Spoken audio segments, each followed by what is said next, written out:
It's an eerie scene underground in New York City's subway system. Platforms and trains are mostly empty. The pandemic slowing the country's largest transit system to a crippling pace.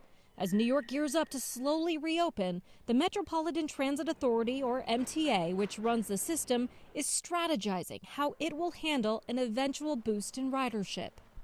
Of course, yeah, I think that there's some fear involved with going back. And assure passengers it's safe to return. It's starting with a never-been-done-before effort of shutting down the 24/7 operation for 4 hours a night to disinfect every single subway car, top to bottom, and every station twice a day. That might not feel like a big deal, but we have almost 500 stations, and we're disinfecting every touch point, every place where a rider might touch a railing. The next step is, as ridership starts to come back, making sure we're keeping up with it. Disinfecting is the priority. What comes next isn't yet on paper. The MTA says it's getting ideas from other countries and medical professionals, like how to achieve social distancing. And the advice we've gotten from them is be vigilant about mask use and get as much space as you can. Ideally, in terms of social distancing, you have a pole right here, right? So that could be one person. The next person really shouldn't come into play until at least here. And then maybe you have another person over here.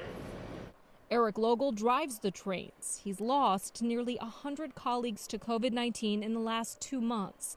Pre-pandemic, he says he'd carry nearly 1,000 passengers on a single train, about 150 people per car. How many you think could actually fit on a car with social distancing? Oh boy, 1, 2, 3, 4, 5, 6, 7, 8, 9, 8.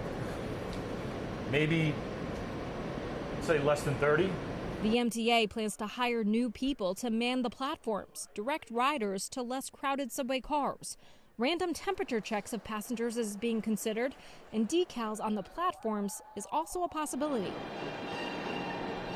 Since the pandemic started, ridership across all public transit is down more than 90%. The MTA estimates it will lose more than $8 billion this year and recently asked for nearly $4 billion in federal aid.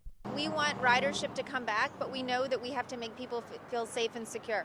For Weinberger, he says he'll be back, reluctantly. For me, there really is no other option than taking the subway.